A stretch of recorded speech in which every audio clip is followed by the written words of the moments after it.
नमस्कार, सर्वांचं स्वागत आहे ऑनलाईन न्यू एज्युकेशन या यूट्यूब चॅनलवर. आपण संख्याज्ञान या घटकाची तयारी करत होतो. त्यामधील काही घटक आपण पूर्ण केले होते. आज त्यातील काही शिल्लक राहिलेले घटक आज आपण पूर्ण करणार आहोत. संख्याज्ञान या घटकामध्ये आपण आंतरराष्ट्रीय संख्याचिन्हे पाहिली होती. आंतरराष्ट्रीय संख्याचिन्हामध्ये आपण देवनागरी, रोमन आणि आंतरराष्ट्रीय स्वरूपात जी काही 1 ते 0 पर्यंत 1, 2, 3, 4, 5, 6, 7, 8, 9 नंतर 0 या सर्व अंकांची ओळख आपण करून घेतली होती. यामध्ये आपण रोमन संख्या देखील पाहिल्या होत्या.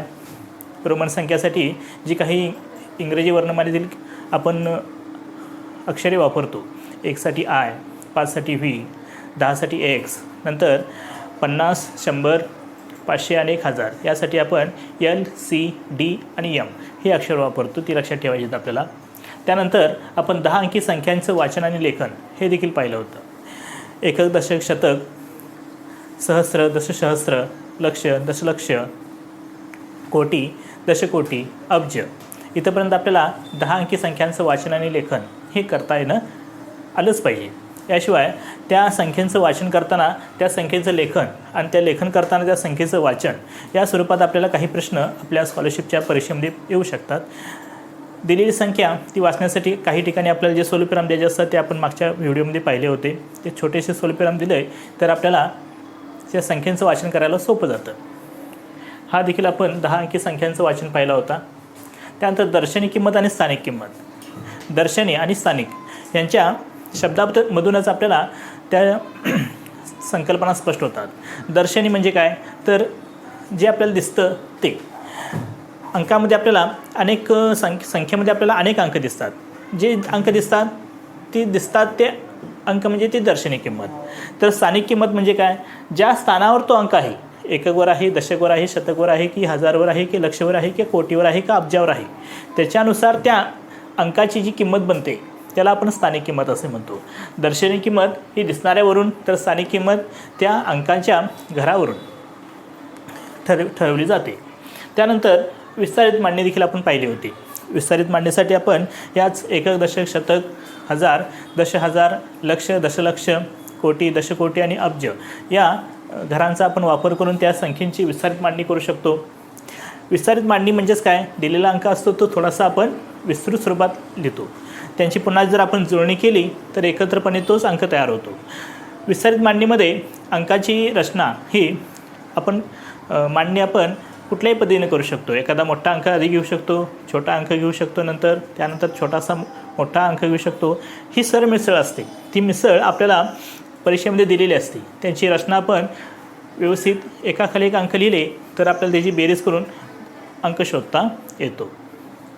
त्यानंतर आज आपल्याला पाहायचं आहे 1 ते 100 अंकावरील प्रश्न, मोठी आणि लहान संख्या बनवणं, चढता आणि उतरता क्रम संख्यांचा, यातील संयुक्त, मूळ, सम, विषम हे आपण घटक मागच्या पाठात बघितले होते. आज आपल्याला जोडमूळ, सहमूळ, त्रिकोणी संख्या आणि चौकोनी संख्या ह्या पाहायच्या आहेत.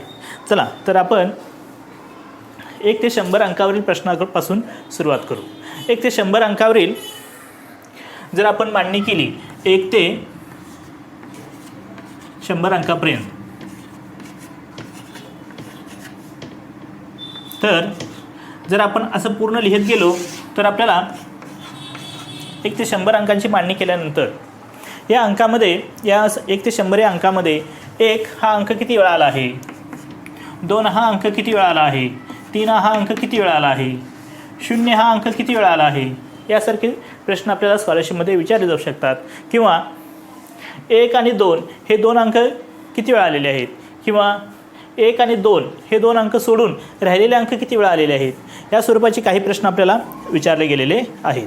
त्यासाठी काही अंकांची संख्या आपण पाठच करून ठेवली तर प्रश्न सोडवताना आपला वेळ वाचतो आणि त्या स्वरूपातले प्रश्न आपल्याला झटकन त्याची उत्तरं लिहिता येतात.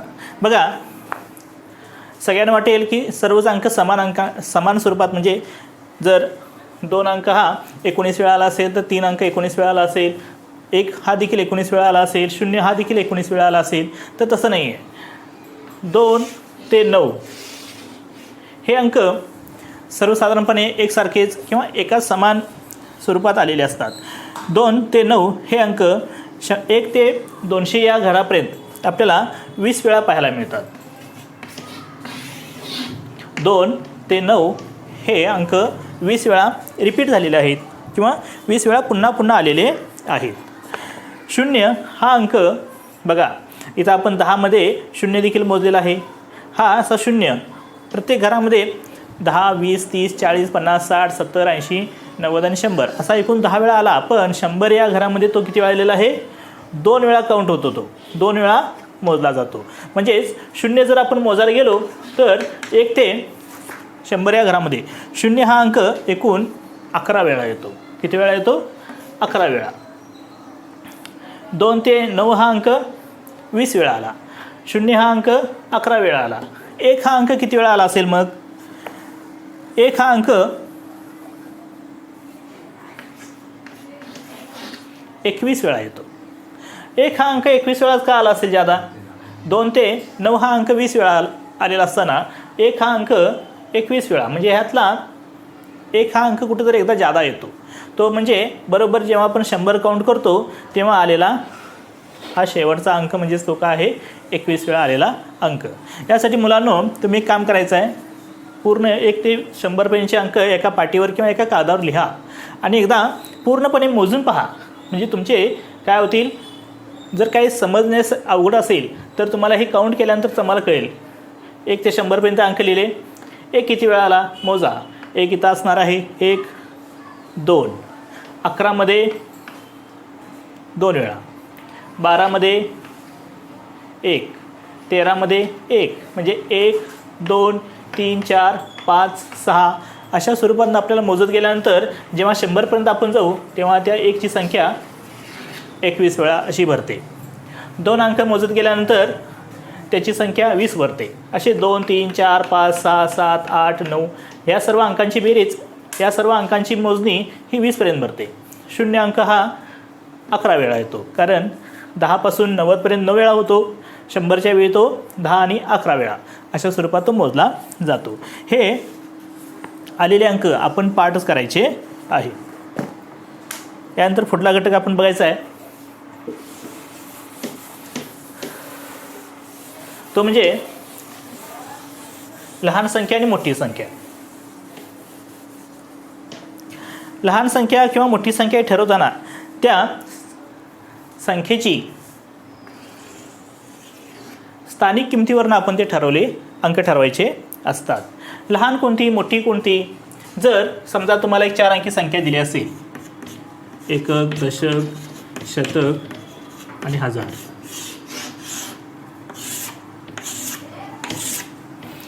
यामध्ये या स्थानावरून त्या अंकांची संख्या, या स्थानावरून त्या संख्येचा लहान मोठा ठरत नाही. या स्थानावरून देखील नाही, या स्थानावरून देखील नाही. जर 4 अंकी संख्या दिली असेल तर तो या 1000 या अंकावर, 1000 या स्थानावरून आपल्याला त्या संख्येचा लहान मोठेपणा ठरवता येतो. समजा एक संख्या मी अशी लिहिली 4567. दुसरी संख्या अशी लिहिली 5476. तिसरी संख्या अशी लिहिली 6574 आणि चौथी संख्या अशी लिहिली 7467. या दिलेल्या संख्येमध्ये 4ही ठिकाणी आपल्याला 4 अंक पाहायला मिळतात. 4, 5, 6, 7. इथं देखील 4 आहेत, 5 आहेत, 6 आहेत, 7 आहेत. इथं देखील 4 आहेत, 5 आहेत, 6 आहेत, 7 आहेत. इथं देखील कुठला अंक राहिला? 7. 67 नको, इथं आपल्याला 65 पाहिजे. इथं देखील 4, 5, 6 आणि 7 हेच अंक पाहायला मिळतात. आता अंक समान आहेत पण त्यांची रचना मात्र वेगळी केलेली आहे. ह्या संख्येमध्ये 4567, या संख्येमध्ये 5476, तिसऱ्या संख्येमध्ये 6574 आणि चौथ्या संख्येमध्ये 7465. मग सांगितल्या पद्धतीनं मोठी संख्या ठरवण्यासाठी आपल्याला 4 अंकी संख्या दिली असेल तर चौथ्या घरामधला अंक जिथं मोठा असेल तो ती संख्या मोठी बनते. इथं 4 आहे, इथं 5 आहे, 6 आहे आणि 7 आहे. तर या संख्येपैकी 7 हा अंक सर्वात मोठा आहे, त्यामुळं ही संख्या सर्वात मोठी बनते. ह्याच्या पुढचे अंक आपल्याला बघायची गरज नाही, कारण हजारच्या घरामध्ये जी मोठी संख्या मिळेल ती संख्या मोठी. आता यामध्ये आपल्याला लहान संख्या ठरवायची असेल तर ह्याच्या उलट सूत्र वापरायचं. जो अंक या हजारच्या घरामध्ये लहान असेल ती संख्या लहान.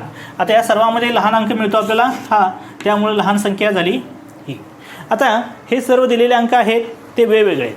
जर आपण 2 अंक यातले आपण समान घेऊया.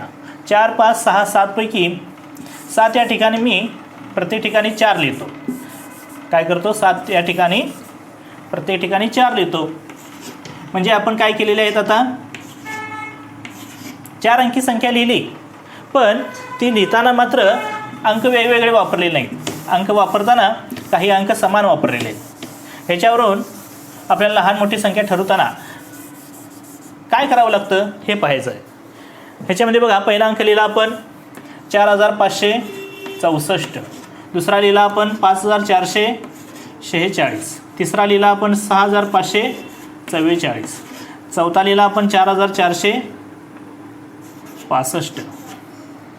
आता बघा मोठी संख्या ठरवताना काय बघायला सांगितलं मगाशी मी, तर मोठी संख्या ठरवताना चौथ्या घरामध्ये जो अंक मोठा असेल ती संख्या मोठी.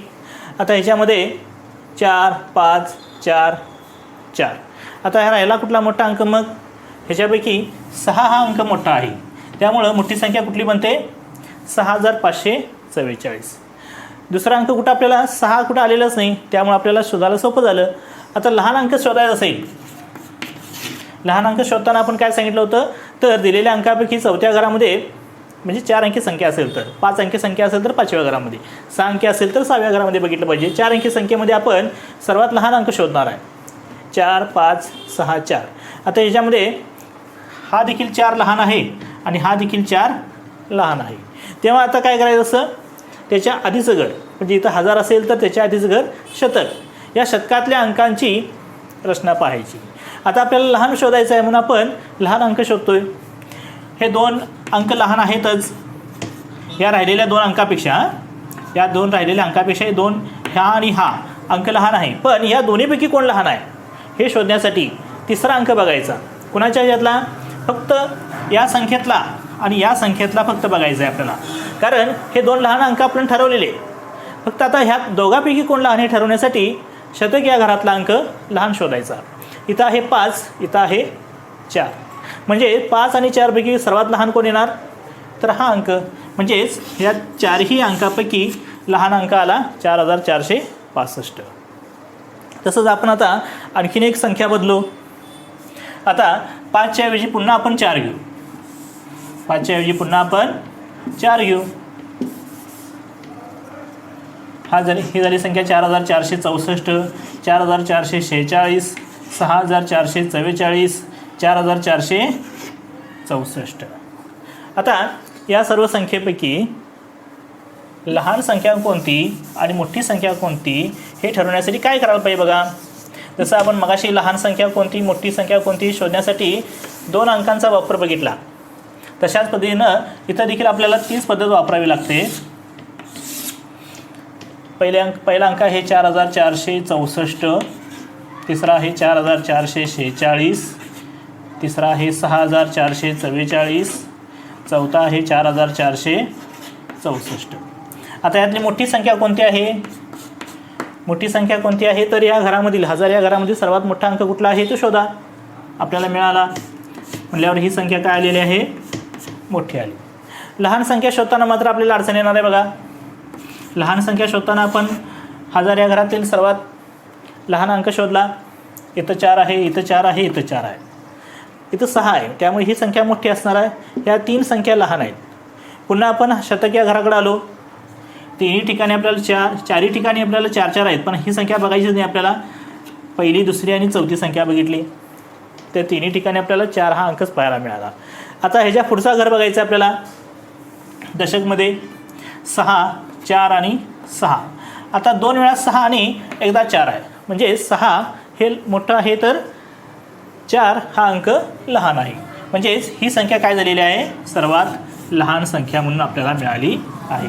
म्हणजेच लहान आणि मोठी संख्या शोधताना आपण जी संख्या दिलेली आहे, जितक्या अंकाची संख्या दिलेली आहे तिथल्या घरातील अंकांचा विचार करायचा आहे. आता याच्यामध्ये समजा तुम्हाला 4 अंकी सगळ्या संख्या दिलेल्या आहेत, त्यामुळे आपण शोधलं. जर एक संख्या 4 अंकी, एक संख्या 5 अंकी, एक संख्या 6 अंकी, 2 संख्या 7 अंकी अशा दिल्या असतील, जर जितक्या अंकी संख्या मोठी असेल ती संख्या मोठी असणार आहे आणि जितका अंक लहान, जितकी अंकी संख्या असेल लहान तितकी ती संख्या लहान देखील असणार आहे. अशा प्रकारे आपण संख्येचा लहान मोठेपणा देखील ठरवू शकतो. त्यानंतर आपल्याला बघायचं होतं चढता आणि उतरता क्रम. चढता आणि उतरता क्रम देखील हा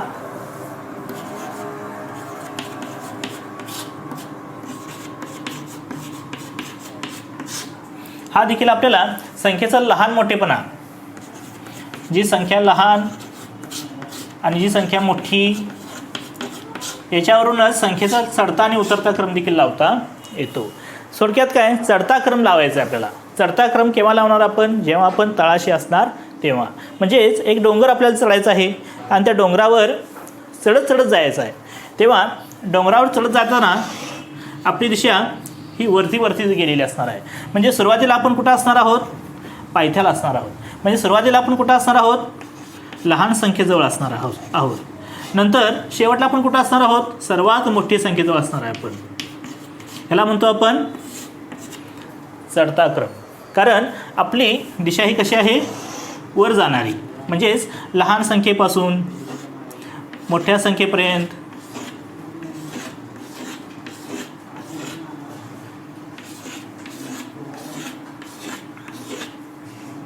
अशा पद्धतीने. आता समजा इथं 1 आहे, ही आहे 3, ही आहे 4 आणि ही आहे 5. म्हणजेच चढता क्रम लावला तर 1, 3, 4, 5 अशा सुट्ट्या अंकांचे आपण चढते क्रम लावू शकतो. आणि उतरता क्रम बरोबर ते उलट आहे. उतरता क्रम आहे म्हणजे आपण डोंगरावरून खाली उतरत निघालो आहोत. डोंगरावरून खाली उतरत असताना आपण डोंगराच्या वर आधी असणार आहोत. डोंगराच्या वर असणार आहोत म्हणजे आपण कुठं आहोत, सर्वात मोठ्या संख्येजवळ असणार आहोत. म्हणजे पहिल्यांदा मोठी संख्या आपण शोधलेली असणार आहे. त्यानंतर खाली आपण येत असताना त्याच्यापेक्षा छोटीशी, पण फार छोटीशी नव्हे, थोडी छोटीशी, त्याच्यानंतर त्याच्यापेक्षा छोटीशी, त्याच्यानंतर शेवटला आपण सर्वात छोटी संख्या कोणती याची मांडणी करणार आहोत. म्हणजेच चढता क्रम आणि उतरता क्रम हा साधारण लहान संख्या आणि मोठी संख्या हे जेव्हा आपण पाहतो त्यातून आपण चढता आणि उतरता क्रम देखील लावू शकतो. तशीच लहान संख्या ही बरोबर मोठ्या संख्येच्या विरुद्ध आपण बघत असतो, तसंच चढता क्रम हा देखील आपण उतरत्या क्रमाच्या बरोबर विरुद्ध पाहत असतो. अशा प्रकारे आपण चढता आणि उतरता क्रम देखील शोधू शकतो.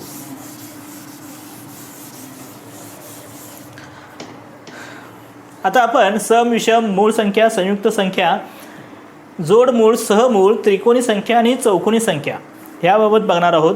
आपण आपल्या मागच्या व्हिडिओमध्ये सम संख्या म्हणजे काय, विषम संख्या म्हणजे काय हे पाहिलं होतं. सम संख्या म्हणजे काय, ज्या संख्येला 2 या संख्येने भाग जातो त्या संख्येला आपण सम संख्या असे म्हणतो. आणि ज्या संख्येला 2 या संख्येने पूर्ण भाग जात नाही त्याला आपण विषम संख्या असं देखील म्हणतो. 2 ही संख्या साधारण बेचा पाडा जो आहे त्या सर्व पाड्यामध्ये किंवा समसंख्येच्या पाड्यामध्ये सगळ्या समसंख्याच असतात. बेच्या पाड्या देखील सगळ्या समसंख्याच आहेत. 2, 4, 6, 8, 0 ह्या सर्व संख्या समसंख्या आहेत. आणि जेव्हा एखाद्या संख्येच्या एकक स्थानावर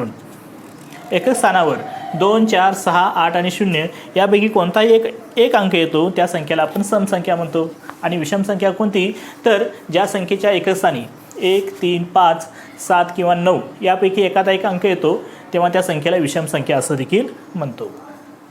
मूळ संख्या म्हणजे काय, ज्या संख्येला 1 व त्याच संख्येशिवाय इतर कोणत्याही संख्येने भाग जात नाही त्या संख्येला आपण मूळ संख्या म्हणतो. म्हणजे समजा 13 ही संख्या अशी आहे की जी 1 या संख्येनं त्याला पूर्ण भाग जातो किंवा 13 या संख्येनं त्या संख्येला पूर्ण भाग जातो. म्हणजे त्या 13 संख्येचे कुठलेही दुसरे विभाजक नसतात किंवा 13 संख्या ही कुठल्याही पाड्यात पण पाहायला मिळत नाही. त्या संख्येला आपण मूळ संख्या म्हणतो. संयुक्त संख्या म्हणजे काय, ज्या संख्येचे इतर काही विभाजक असतात. समजा 24 याचे 12 गुणिले 2 असे विभाजक बनू शकतात. 6 गुणिले 4 असे विभाजक बनू शकतात. 8 गुणिले 3 असे देखील विभाजक बनू शकतात. म्हणजेच साधारण संयुक्त संख्या ह्या इतर कुठल्या ना कुठल्या पाड्यामध्ये पाहायला मिळतात. त्यांना आपण संयुक्त संख्या असं म्हणतो. आता आपल्याला जोडमूळ आणि सहमूळ या संकल्पनाविषयी बघायचं होतं.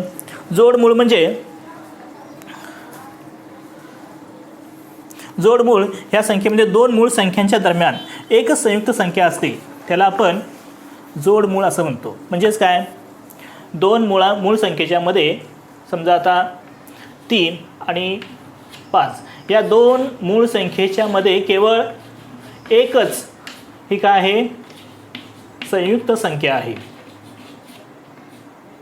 त्याला काय म्हणतो आपण, जोडमूळ. जोडमूळ संख्या आहे. 3 आणि 5 या जोडमूळ संख्या असतात. आता सहमूळ म्हणजे काय, सहमूळ म्हणजे ज्या संख्येचा समजा आता 13 आणि 14, 13 याचे विभाजक आहेत 1 आणि 13, तर 14चे विभाजक 1 पण येतो, 2, 7 आणि 14 17. म्हणजे 13 या संख्येपैकी आणि 14 या संख्येपैकी या दोन्ही संख्यांचे जर अवयव पाडले तर त्याच्यामध्ये फक्त एकच असा अवयव येतो की तो काय आहे, दोघांच्यात कॉमन येतो. पण बाकीचे अवयव मात्र त्यांचे कुठलेही कॉमन येत नाहीत. त्याला आपण काय म्हणतो, सहमूळ म्हणतो. काय म्हणतो आपण, सहमूळ.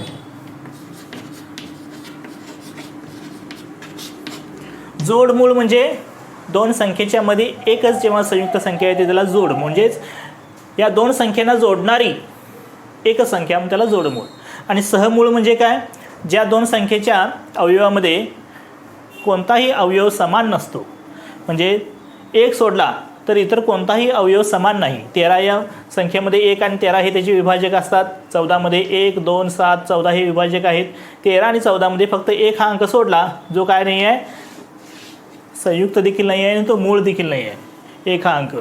ह्याच्यामुळं 13 या संख्येमध्ये 13 हा अवयव, 14 या संख्येमध्ये 2, 7 आणि 14 ह्याच्यामध्ये कुठलाही त्यांच्या दोघांच्यात कॉमन असा कुठलाही अवयव नाही आहे, म्हणून या संख्येला सहमूळ असं संख्या म्हटलं जातं.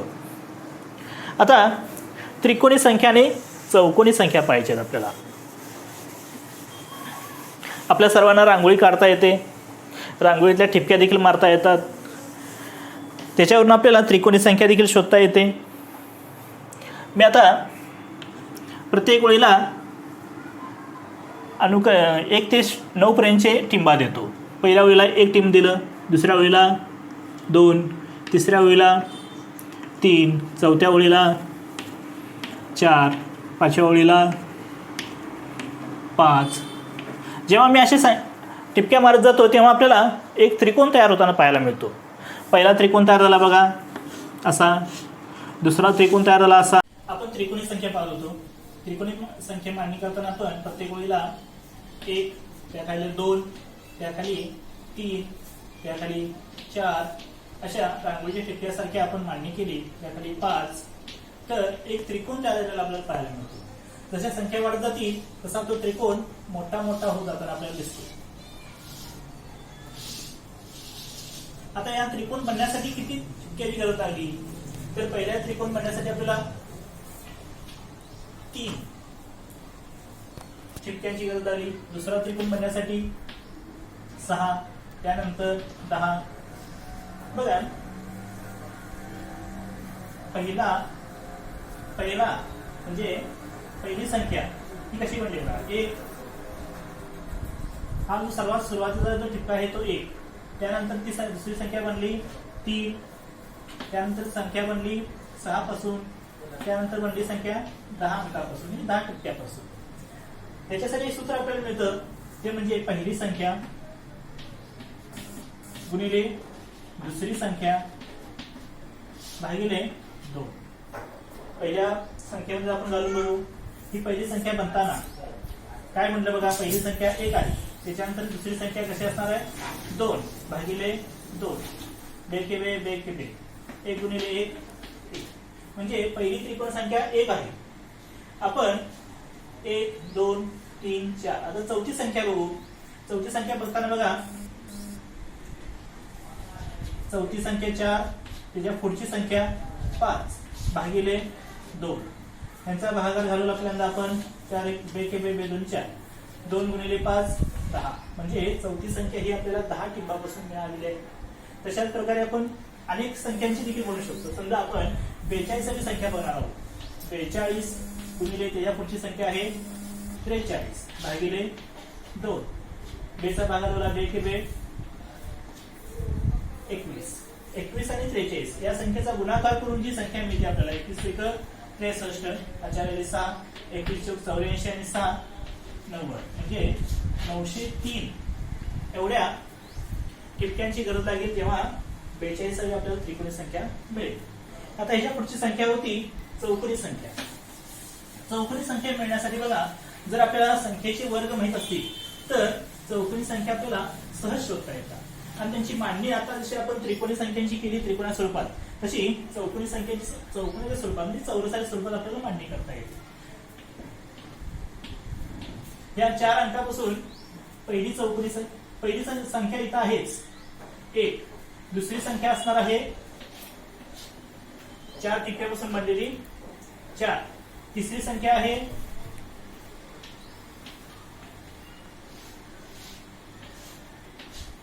9 बघा 1 4 9. चौथी संख्या आहे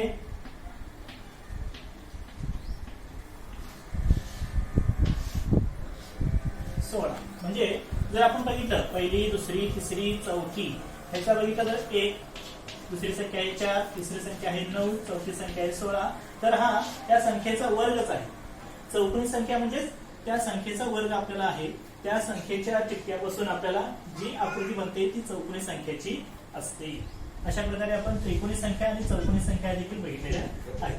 आज आपला संख्याज्ञान हा घटक इथं संपतो. यामध्ये आंतरराष्ट्रीय संख्या चिन्हे अंकी संख्यांचे वाचन दर्शन आणि स्थानिक किंमत विस्तारित मांडणी 1 ते 100 अंकावरील अंक किती वेळा आले कोणता अंक किती वेळा आहे लहान मोठ्या संख्या कसे बनवणे चढता उतरता क्रम कसा मांडणे सम विषम मूळ संयुक्त जोडमूळ सहमूळ त्रिकोणी आणि चौकोनी संख्यांची मांडणी कशी असते हे देखील पाहिलेलं आहे. आज 3 जून आज हा जागतिक सायकल दिन देखील आहे. जागतिक सायकल दिन आजच्या सारख्या लॉकडाऊनच्या काळात खूपच महत्वाचा आहे. कारण सर्व व्यवहार थंड असताना सर्व शारीरिक हालचाल देखील आपल्या थंड असतात. त्यामुळं सायकल चालवून हे आपल्या शारीरिक हालचाली ज्या आहेत त्या पूर्वत आपण आणू शकतो. 3 जून सायकल दिन हा देखील आपण लक्षात ठेवला पाहिजे.